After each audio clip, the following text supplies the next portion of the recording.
Hot 103.5, Sacramento's hit music station. Very, very special guest live with us right now. #1 selling artist, amongst other accolades. ScHoolboy Q in the building. Oh, man, I'm in here. How you feeling, sir?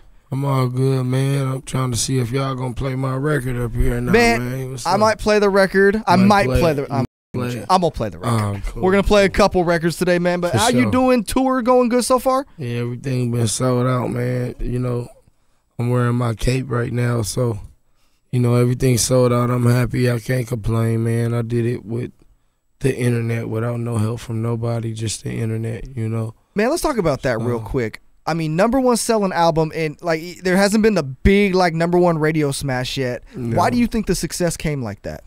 Because I never cared about what a radio said or played. You know what I mean? I stayed straight to the fans. I went directly to the fans, and I connect with my fans. That's why every show I do sold out.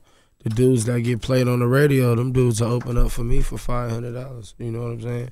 And that just is what it is. Like, because my fans gravitate to me. It's more than just me that's doing it.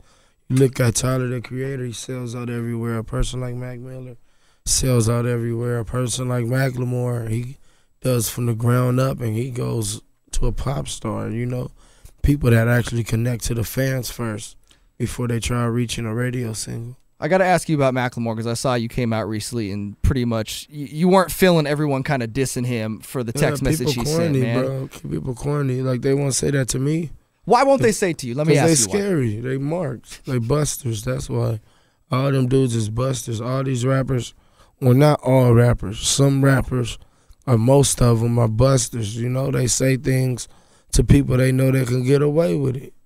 You know, you ain't gonna say nothing slick about me. Like, ain't nobody said nothing slick about me. So you think they're picking on him because he's a white kid from Seattle? Yeah, exactly. That's just why they picking on him. I mean, so what? You don't feel like, I mean, that's not, don't sit here and like put him out there when you know if such as another rapper did it, you know what I'm saying, say me or even YG, somebody probably would have been scared to say something to YG. You know what I'm saying, if he said it. Like, I mean, keep your feelings to yourself if you ain't, you know what I mean? If it ain't like matchable, don't try to talk about somebody that's not even about like that life. And you want to bring that up like, oh man, you need to, like, bro, you a weenie. All right, so we're talking about YG real quick. I want to talk about the West Coast in general is bubbling so much right now. You, Kendrick, YG, I'm missing everyone. Sage on, you know, Bay Area. Like, we got so many guys doing some stuff. It's been a long time. Why do you think it's been so long for the West Coast to come back on this forefront like this so good right now? Because we ain't all about the same thing no more. Everybody was trying to do the same thing, the same sound, same big old T-shirt, same W sign. Like, you know what I mean? Like, either you a Crip or you a Blood, or you want to act like a Crip or a Blood. Like, all them L.A. road rappers, like, they was acting like Crips. They wasn't even gang banging. You know what I mean? Like, now the new story of rappers, we got a story to tell. Like, we really was in the field. Like, a lot of the old school West Coast rap, that was fairy tale. They made it.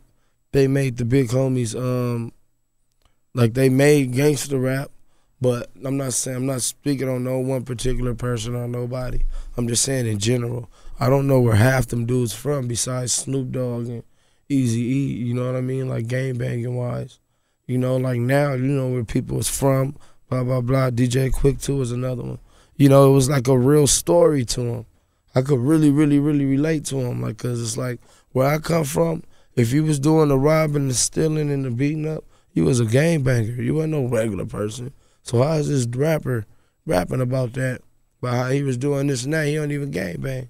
Like, that don't work like that. And like, you know what I'm saying? You either gang bang or you a square and you trying to do basketball. Ain't nothing wrong with being a square. I mean, you were a football player, obviously, but you did both. But this is a time where in LA people understand it was like all gang members played sports around this time. My age group is probably the last gang members that played sports. Like, that's why we was always, you have to look at old pictures of Crips or whatever, or Bloods, always in shape, always, but because they played sports, they worked out and they did all that. You know, it wasn't just the pen.